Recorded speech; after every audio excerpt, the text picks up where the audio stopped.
Halo, kali ini kita akan membahas mengenai sifat mekanik pada material. Sifat mekanik yang akan dibahas di sini adalah merupakan hasil dari pengujian tarik dan pengujian kekerasan. Jadi kita batasi menjadi dua topik tersebut. Untuk materi apa saja yang akan dibahas pada hari ini adalah mengenai tegangan dan regangan. Jadi apa itu tegangan dan regangan? Mengapa kok menggunakan tegangan regangan ketimbang menggunakan beban dan deformasi? Kemudian elastic behavior, jadi perilaku elastik itu gimana, juga apa itu plastik. Jadi ada dua deformasi, yaitu deformasi elastik dan deformasi plastik. Terus kemudian juga kita akan membahas mengenai ketangguhan dan keuletan. Oke, apa itu elastik atau elastisitas? Di sini material dikatakan elastis itu ketika dia cenderung untuk kembali ke bentuk aslinya setelah terdeformasi. Jadi material akan berdeformasi yaitu ketika diberikan pembebanan kepadanya. Jadi jika benda itu elastis, maka benda tersebut akan kembali ke bentuk semulanya ketika beban dihilangkan. Pada suatu logam atau suatu material, kisi atau lattice dari atom itu akan berubah ukuran dan bentuk ketika beban diaplikasikan atau energi ditambahkan pada suatu sistem. Ketika beban dihilangkan, kisi-kisi tadi itu akan kembali ke keadaan energi asli yang lebih rendah. Itu untuk kasusnya logam. Sedangkan untuk karet dan polimer lain, itu elastisitas itu disebabkan oleh peregangan rantai-rantai polimer ketika kerja diterapkan. Terus apa lawan katanya dari elastis? Yaitu deformasi plastis. Di sini deformasi plastis ini maksudnya ketika material ini diberi pembebanan, maka dia tidak akan bisa kembali ke bentuk semulanya ketika beban tadi dihilangkan. Deformasi plastis ini bisa kita temui pada kebanyakan material, biasanya spesialnya untuk logam, batuan, terus kemudian beton, foams. Dan untuk mekanisme secara fisikalnya, untuk deformasi plastis ini banyak sekali, beragam penyebabnya. Untuk material yang kristalin atau biasanya pada logam, ini deformasi plastis ini biasanya sebagai akibat dari adanya dislokasi. Pada material seperti beton, terus kemudian tulang, plastisitas ini biasanya diakibatkan karena adanya slip, yang mula-mula slip tersebut terjadi pada retakan kecil atau micro cracks. Kalau kita lihat dari segi atomiknya, jadi untuk material logam ini ya, deformasi plastik ini biasanya merespon terjadi pemutusan rantai. Jadi atom akan memutuskan rantai ikatannya dengan atom-atom yang di sebelahnya, dan kemudian membentuk ikatan dengan atom-atom baru lainnya. Jadi memutuskan ikatan dengan atom-atom sebelahnya yang lama, kemudian membentuk kembali ikatan dengan atom-atom yang baru atau molekul-molekul yang baru. Dalam penggunaannya di kehidupan sehari-hari, material akan mengalami beberapa pembebanan, bisa simple tension atau pembebanan tarik, dan juga simple compression atau pembebanan tekan. Seperti yang bisa dilihat di sini, pada contohnya adalah skylift. Pada skylift, kawat penghubungnya akan mengalami tegangan tarik, di mana tegangan tarik di sini nilainya bisa kita dapatkan sebesar sigma. Sigma di sini adalah tegangan sama dengan F, yaitu pembebanan per A0. A0 di sini adalah luas penampang mula-mula ketika sebelum terjadinya pembebanan. Kemudian contoh yang kedua adalah pada jembatan, yaitu canyon bridge. Di sini contohnya pada rangka penyangga canyon bridge ini juga akan mengalami tekanan yang nilai besaran tekanannya itu dapat kita dapatkan dengan perumusan F per A0 juga sama. Jadi antara pembebanan tarik dan tekan nilainya sama, yakni F per A0. Untuk mengetahui atau mengukur sifat logam, biasanya dilakukan pengujian yang dilakukan terhadap contoh yang pada slide kali ini adalah pengujian tarik, di mana untuk material itu disiapkan sebuah sampel atau batang uji dan ukurannya yang telah ditentukan secara standar. Demikian juga prosedur pengujiannya juga harus dilakukan dengan cara-cara yang standar, yaitu mengikuti suatu standar tertentu. Baru kemudian dari hasil pengukuran pada pengujian tadi diambil kesimpulan mengenai sifat mekanik yang diuji. Selain pengujian tarik, ada juga pengujian mekanik lainnya, yaitu pengujian kekerasan dan pengujian impact atau pukul taki. Kadang juga diperlukan adanya pengujian kelelahan atau fatigue test dan grip test, bending test, dan lain sebagainya. Tapi mari kita bahas dulu mengenai pengujian tarik atau tensile test. Sebelum melakukan pengujian tarik, biasanya kita mempersiapkan spesimen atau batang uji terlebih dahulu. Di sini bisa kita lihat ukuran-ukurannya. Pada bagian tengah batang uji ini memiliki bentuk yang berbeda daripada yang bagian kanan dan kirinya atau sisi-sisinya. Tetapi pada bagian yang tengah ini merupakan bagian yang selalu diukur panjangnya selama proses pengujian. Jadi bagian yang cukup penting dan dianggap sebagai bagian yang menerima pengaruh dari pembebanan. Jadi biasanya yang diukur di sini adalah panjang uji atau gauge length. Dan pada typical test spesimen, gauge length-nya dianggap dibuat sebesar 50 mm. Tentunya ada banyak sekali standar tensile atau spesimen untuk pengujian tarik, misalnya untuk polimer gimana, untuk keramik gimana, terus untuk material-material tipis lainnya itu gimana. Dan yang saya tampilkan ini merupakan salah satunya saja. Jadi sebelum kita melakukan pengujian tarik, alangkah lebih baiknya terlebih dahulu kita mempelajari mengenai standar-standarnya,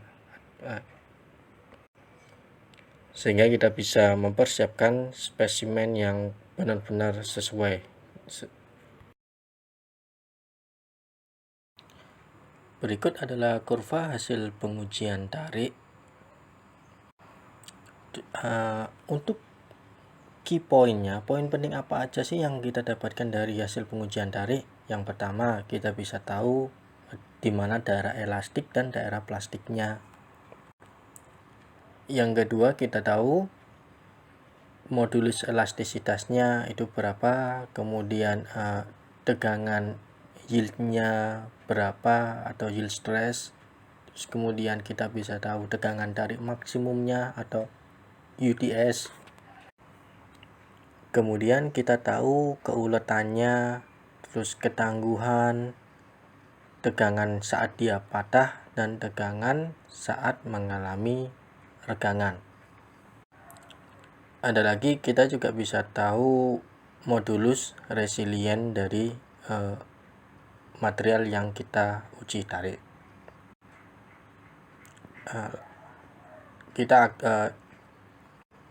Untuk pengertian yang lain, apa itu modulus elastisitas, apa itu tegangan atau yield stress atau dengan lulu, terus kemudian apa itu UTS dan keuletan, mari kita pelajari pada slide berikutnya. Lantas bagaimana sih cara membaca grafik hasil pengujian tarik atau diagram tegangan regangan?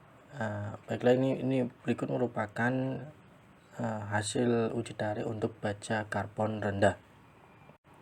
Mula-mula ketika material dilakukan uji tarik, akan terjadi penambahan tegangan dan akan tampak garis lurus pada kurva. Maksud garis lurus ini apa? Jadi garis lurus ini menggambarkan besarnya regangan itu yang timbul sebagai akibat tegangan yang kecil berbanding lurus dengan besarnya tegangan yang bekerja. Dan hal ini berlaku hingga titik P, yaitu batas kesebandingan atau proportionality atau proportional point atau proportionality limit. Jadi bila pengujian tarik dilakukan dengan penambahan beban secara perlahan, mula-mula akan terjadi pertambahan panjang yang sebanding dengan penambahan gaya yang bekerja. Kesebandingan ini berlangsung terus sampai beban mencapai titik P.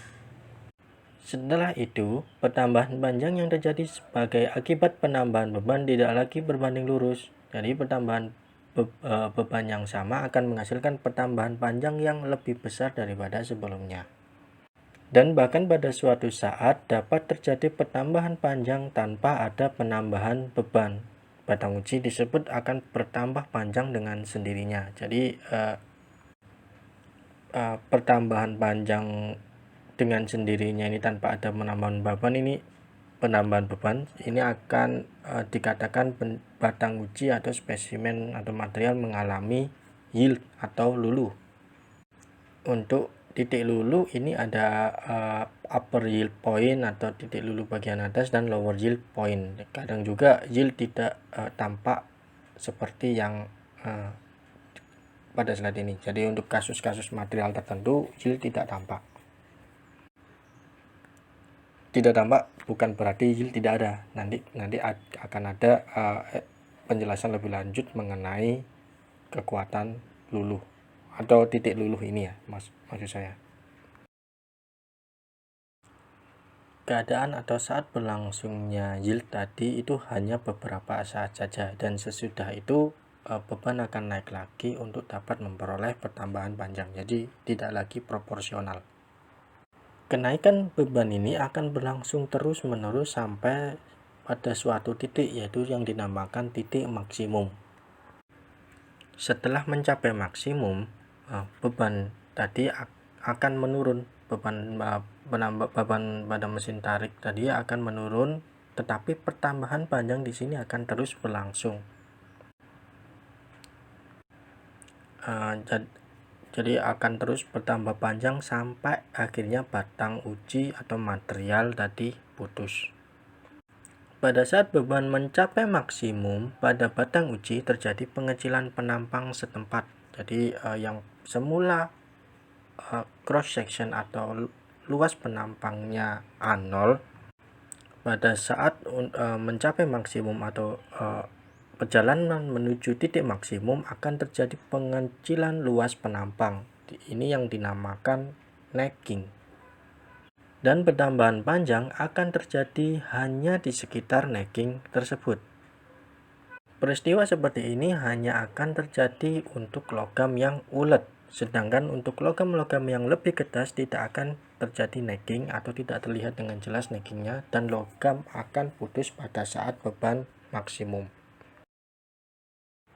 Bila pengujian dilakukan dengan cara yang sedikit berbeda, yaitu beban dinaikkan perlahan-lahan sampai suatu titik tertentu, kemudian beban tadi diturunkan lagi sampai 0, dinaikkan lagi sampai titik tadi yang semula pada titik tertentu, kemudian dinaikkan sedikit lebih tinggi dari titik yang tadi, lalu diturunkan sampai 0 lagi, demikian terus berulang-ulang, maka material akan kembali ke bentuk awalnya semulanya, jadi tidak akan terjadi pertambahan panjang. Nah, hal ini berlaku hukum Hooke. Ingat pelajaran fisika mengenai pegas. Dan pada daerah ini material masih bisa dikatakan elastis, jadi bisa kembali ke bentuk semula. Keadaan ini berlangsung sampai batas elastis, yaitu elastic limit di sini, yaitu titik sigma E. Bila beban melebihi batas elastis, maka jika pembebanannya itu dihilangkan, pertambahan panjang tidak seluruhnya hilang. masih terdapat pertambahan panjang yang tetap atau pertambahan panjang yang plastik. Pada diagram regangan-regangan ini kita dapat menjadinya menjadi dua daerah, yaitu daerah elastis dan daerah plastis. Tentunya yang menjadi batas antara kedua daerah tersebut adalah dan seharusnya adalah batas elastis, yaitu titik E. Tetapi untuk mencari titik E di sini atau sigma E di sini elastic limit ya, ini tidaklah mudah dan cenderung akan cukup sulit.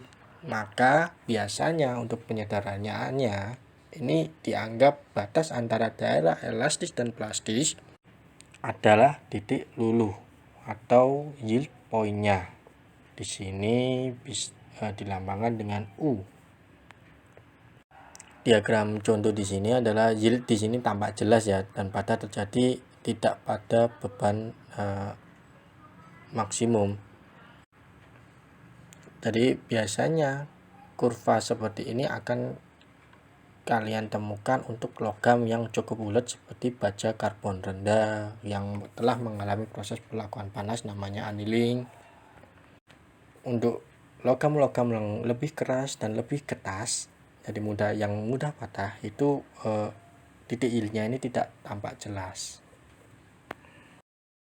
Baik, mari kita masuk ke pembahasan mengenai sifat mekanik dari material. Yang pertama adalah modulus elastisitas. Jadi modulus elastisitas di sini memiliki nama lain modulus Young atau kekakuan.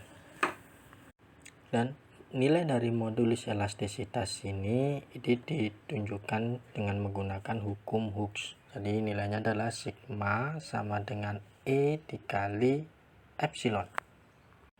Di mana sigma di sini adalah tegangan, E adalah modulus elastisitas, dan epsilon merupakan regangan. Jadi nilainya bakal kita dapatkan pada kurva hasil pengujian tarik. Makin besar harga modulus elastisitas atau harga E, maka material akan semakin kaku. Kekakuan untuk beberapa rancang bangun tertentu sering lebih penting daripada kekuatan. Misalnya, untuk mesin perkakas. Bila rancang bangunnya kurang kaku, maka akan mengakibatkan proses permesinan yang dikerjakan dengan mesin tersebut akan kurang akurat.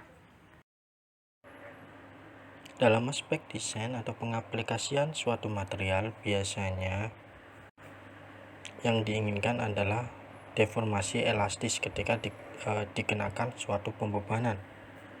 Suatu kerangka bangunan atau suatu komponen yang mengalami deformasi plastis atau mengalami perubahan bentuk secara permanen tidak akan bisa berfungsi secara optimal atau berfungsi seperti yang diinginkan.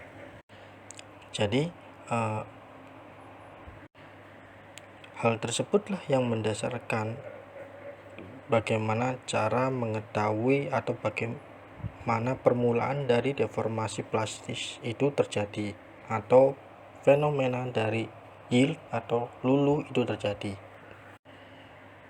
Untuk logam-logam yang ulet yang memperlihatkan terjadinya yield dengan jelas, tentu batas ini mudah ditentukan. Tetapi untuk logam-logam yang lebih keras di mana yield tidak tampak jelas atau sama sekali tak terlihat, bahkan ada cara untuk mengetahuinya, yaitu bisa menggunakan suatu metode namanya metode offset. Dalam hal ini, biasanya yield dianggap mulai terjadi bila sudah timbul regangan plastik sebesar 0,2%. Cara menggunakan metode offset ini adalah kita perhatikan grafiknya terlebih dahulu, kemudian kita mencari di mana sih kira-kira garis lurus dari kurva tegangan-regangan, kemudian kita tarik garis sejajar dengan garis elastis tadi atau garis lurus tadi, dan kita geser sejauh 0,2% hingga memotong kurva. Titik perpotongan inilah yang menunjukkan yield atau luluh.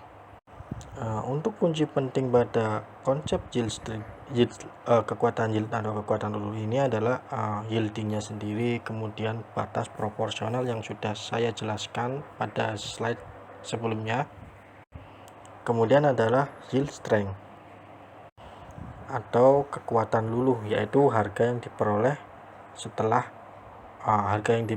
ketika dalam keadaan yielding atau dalam keadaan luluh itu terjadi.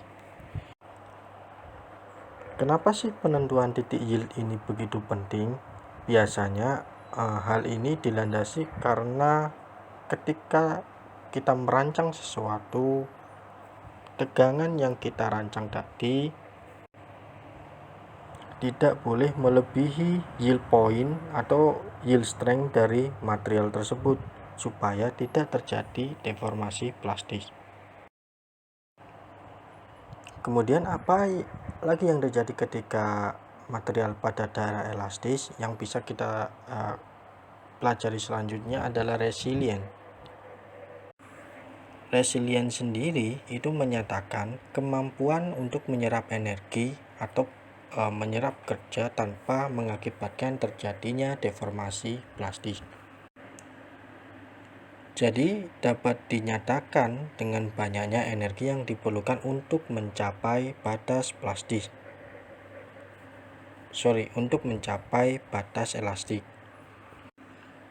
Resilient sendiri dinyatakan dengan modulus resilient atau modulus of resilience yang didefinisikan sendiri sebagai banyaknya energi yang diperlukan untuk meregangkan satu satuan volume bahan hingga sampai batas elastis.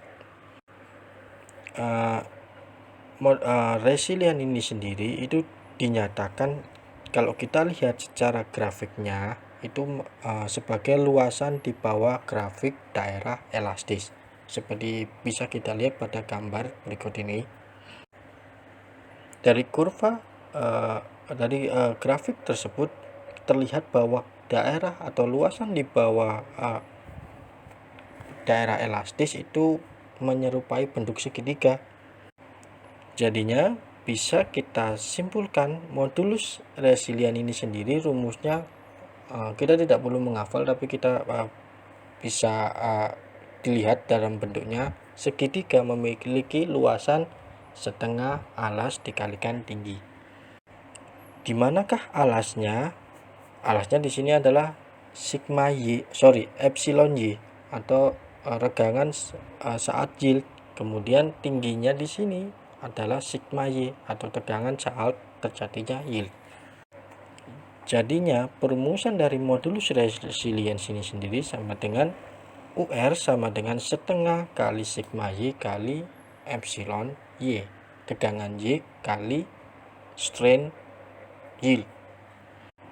Atau juga bisa kita sederhanakan lagi atau kita breakdown lagi, perumusan yang lainnya adalah sigma y kuadrat per 2e. Dari hubungan tersebut kita bisa tarik kesimpulan bahwa modulus resilient itu ditentukan oleh sigma y dan e atau modulus elastisitas. Tetapi karena harga modulus elastisitas dari suatu logam boleh dikatakan tidak berubah, maka modulus resilient hanya ditentukan oleh sigma y, yaitu kekuatan ketika yield, atau ada yang bilang kekuatan elastisnya. Dan yang perlu diketahui bahwa harga dari tegangan yield atau sigma y di sini terutama di sini baja itu akan naik dengan naiknya kekuatan tarik maksimum. Maka bila kekuatan tarik maksimum suatu baja semakin tinggi, maka modulus resiliennya juga akan dipastikan akan semakin tinggi.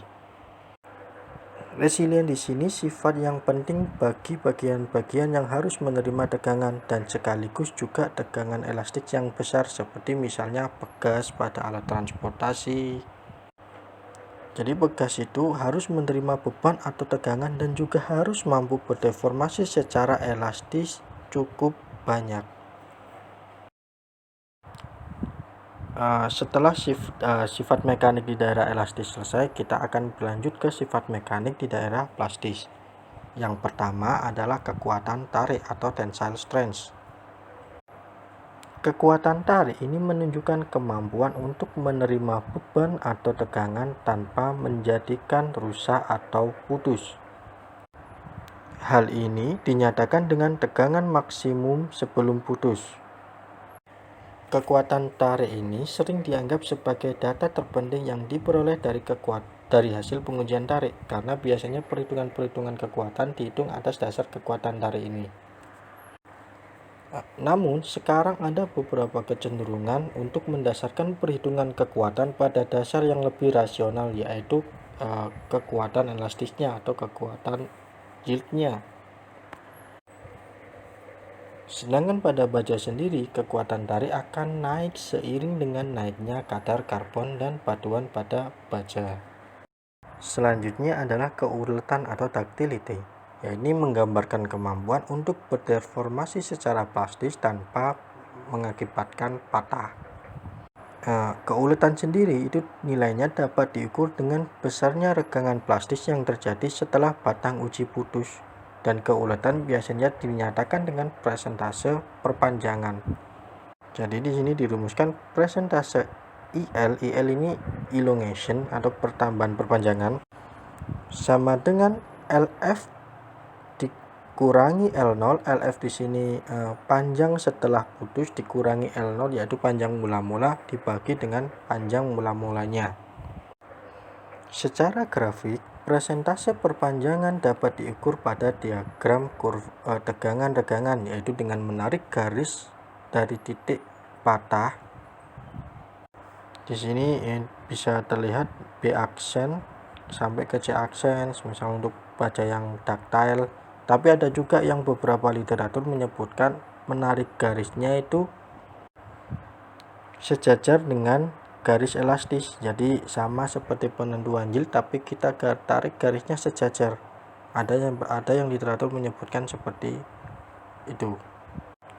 Selain dari nilai pertambahan panjangnya, keuletan itu juga dapat dinyatakan dengan persentase pengurangan luas penampang. Di sini persen RA. RA ini apa sih? Reduction area. Jadi nilainya adalah sama dengan A0 dikurangi AF, bukan AF lagi ya, bukan AF dikurangi A0, tapi A0 dikurangi AF per A0. A0 ini merupakan panjang awal, luas penampang awalnya, sedangkan AF merupakan luas penampang setelah terjadinya patah dibagi dengan luas penampang awalnya. Keuletan sendiri merupakan salah satu sifat mekanik yang sangat penting karena pertama, keuletan menunjukkan seberapa banyak suatu logam dapat dideformasi tanpa menjadikan patah. Hal ini sangat penting untuk sebagai dasar menentukan besarnya deformasi yang akan dilakukan. Saat proses rolling, extruding, forging, tempa, drawing, dan lain-lain. Itu pembahasan di proses manufaktur. Terus yang kedua, kerusakan pada bahan yang memiliki keuletan cukup tinggi biasanya didahului oleh adanya deformasi. Sehingga bila dijumpai adanya deformasi, maka akan dapat diambil tindakan untuk mencegah terjadinya kerusakan lebih lanjut. Yang terakhir, ini bisa juga digunakan sebagai indikator dari perubahan komposisi kimia dan kondisi proses pengerjaan. Sifat mekanik di daerah plastis selanjutnya adalah ketangguhan atau toughness. Ketangguhan ini menyatakan kemampuan menyerap energi tanpa mengakibatkan patah. Dapat diukur dengan besarnya energi yang diperlukan untuk mematahkan material. Ketangguhan sendiri dinyatakan dengan modulus ketangguhan atau modulus of toughness yang dapat didefinisikan sebagai banyaknya energi yang diperlukan untuk mematahkan satu satuan volume suatu bahan. Kalau dilihat dari grafik sendiri, ketangguhan ini dapat diukur dengan luasan yang berada di bawah kurva tegangan-regangan dari hasil pengujian tarik. Ada beberapa pendekatan matematik yang dapat digunakan untuk mengukur atau menghitung besarnya modulus ketangguhan, yaitu yang pertama, untuk bahan yang ulet atau ductile material, nilai UT sama dengan sigma U. Sigma U di sini adalah sigma ketika tegangan ketika tarik maksimal ya, sigma U, kalikan dengan regangan ketika patah. Atau bisa juga UT sama dengan epsilon F atau tegangan ketika patah dikalikan dengan tegangan maksimum plus tegangan yield per 2. Sedangkan untuk material yang keras atau brittle, UT sama dengan 2/3 sigma U dikalikan dengan tegangan ketika patah.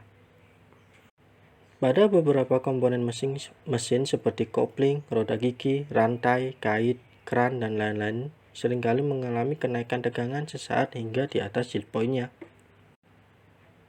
Untuk itu, akan diperlukan bahan yang memiliki ketangguhan cukup tinggi. Jadi sangat penting sekali bahan dengan ketangguhan yang cukup tinggi. Ketangguhan sendiri merupakan suatu konsep yang sangat penting dan banyak dipergunakan, tetapi sebenarnya sulit ditetapkan seberapa besar sebenarnya ketangguhan yang dibutuhkan untuk suatu keperluan.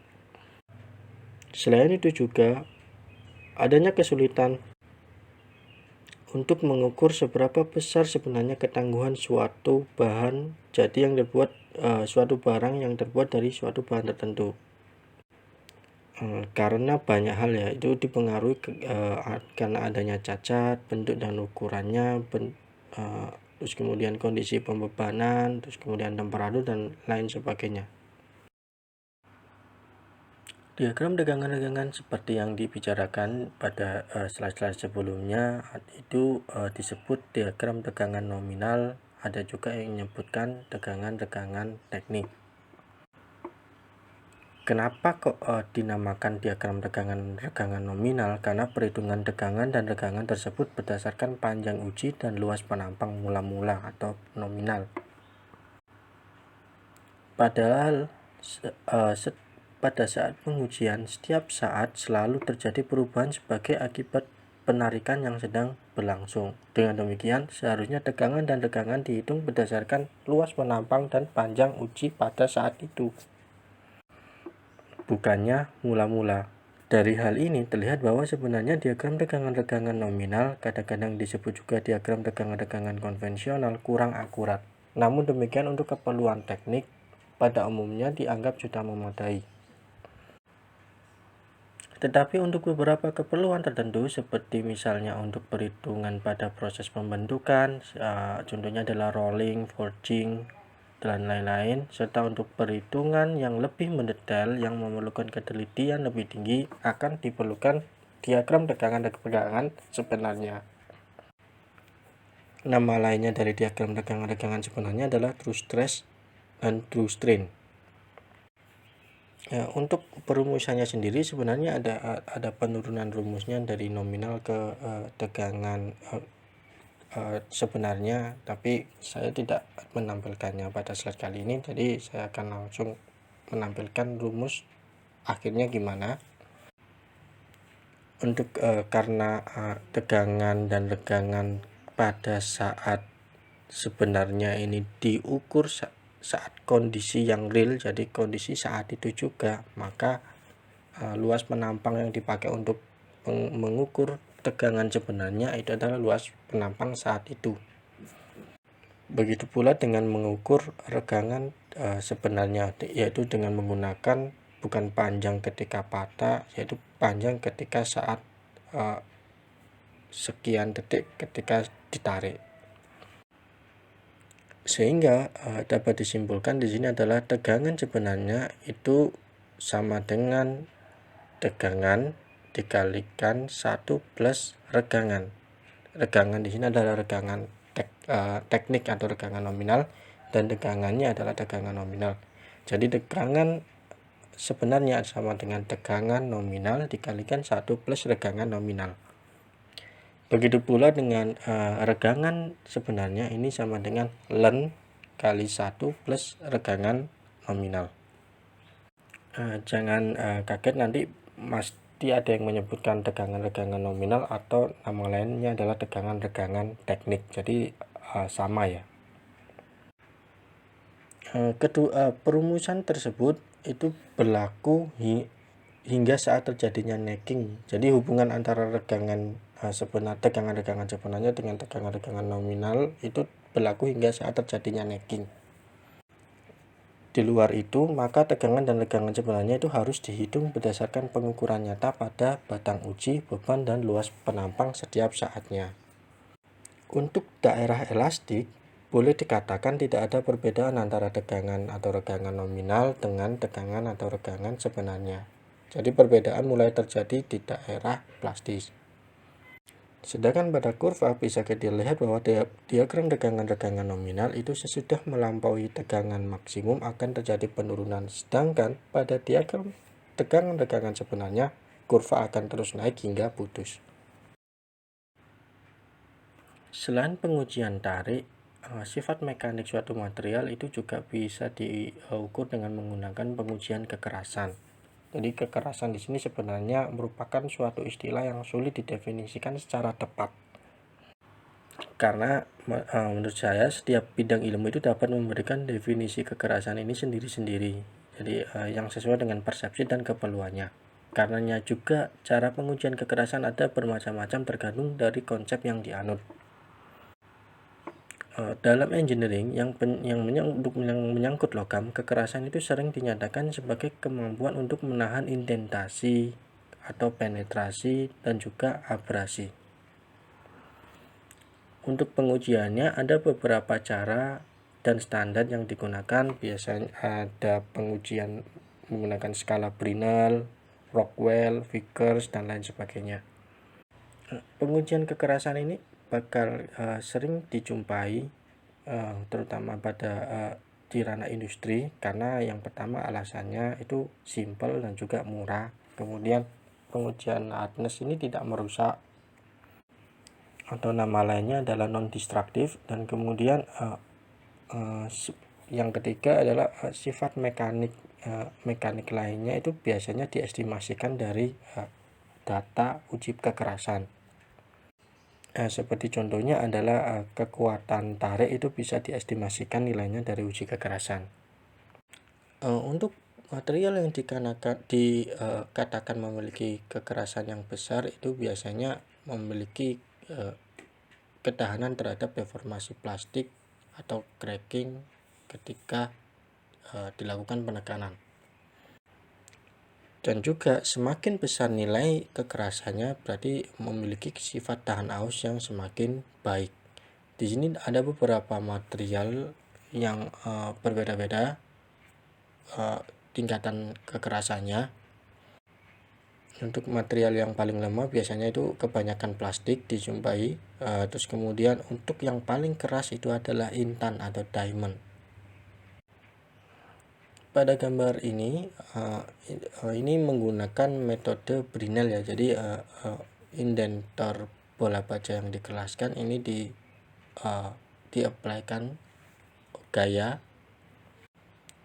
Kemudian yang diukur hasil akhirnya adalah diameter tapak tekan. Jadi D besar ini diameter indentornya, kemudian D kecil merupakan diameter tapak tekan. Tentu ini contohnya adalah Brinell dan akan saya perlihatkan selanjutnya untuk yang lain-lain. Untuk pengujian kekerasan yang pertama di sini adalah Brinell, seperti kalian lihat pada tabel. Untuk Brinell sendiri itu indentornya atau yang bagian yang menekan itu adalah bola baja yang dikeraskan. Bisa juga indentornya ini berasal dari tungsten karbida, dan ukuran diameter indentornya itu bervariasi, tapi biasanya adalah 10 mm. Untuk formulanya, untuk perumusannya ini bisa kalian lihat pada tabel ini. 2P per PD. 2P ini, P ini merupakan gaya tekan, D besar adalah diameter indentor, dan D kecil adalah diameter tapak tekan. Untuk nilai dari gaya tekannya, biasanya untuk bola baja yang dikeraskan dengan diameter 10 mm, gaya tekannya adalah 3000 kg, yaitu untuk pengujian kekerasan baja, atau 1000 atau 500 kg untuk logam non-ferrous yang lebih lunak. Dan lama penekanannya bervariatif, yaitu antara 10 sampai 15 detik. Untuk yang selanjutnya adalah pengujian kekerasan dengan menggunakan metode Vickers. Jadi prinsip dasarnya ini sama dengan pengujian Brinell, hanya saja yang digunakan di sini adalah indentor intan yang berbentuk piramid beralaskan bujur sangkar dan sudut puncak antara dua sisi yang berhadapan, yaitu sebesar 136 derajat. Dan ini menggunakan diagonal ya, jadi diambil rata-ratanya. Dan untuk yang perlu diketahui untuk Brinell dan Vickers itu perlu adanya mikroskop tambahan.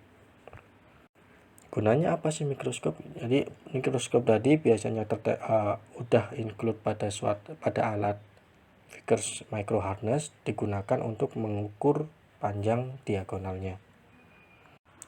Hasil pengujian kekerasan Vickers ini tidak tergantung pada besarnya gaya tekan, jadi tidak seperti pada Brinell. Dengan gaya tekan yang berbeda akan menunjukkan hasil yang sama untuk bahan yang sama. Dengan demikian, untuk Vickers sendiri lebih saya suka karena apa? Untuk mengukur kekerasan bahan ini mulai dari sangat lunak sampai yang sangat keras itu tanpa perlu mengganti gaya tekan. Yang selanjutnya adalah pengujian kekerasan micro harness dengan metode Knoop. Jadi pada metode ini digunakan indentor piramid intan dengan alas berbentuk belah ketupat yang perbandingan panjang diagonalnya 1:7. Jadi untuk bentuk indentor dari Knoop sendiri itu akan menghasilkan indentasi yang sangat dangkal dibandingkan dengan Vickers. Jadi sehingga sangat cocok untuk pengujian kekerasan pada lapisan yang sangat tipis dan atau getas. Untuk perumusannya di sini HK sama dengan 14,2 P per L kuadrat. Ya, ada yang 14,229, ada yang 14,2. P-nya sendiri adalah gaya tekan dan L adalah panjang diagonal tapak tekan. Untuk yang selanjutnya adalah pengujian kekerasan Rockwell. Jadi untuk pengujian yang lainnya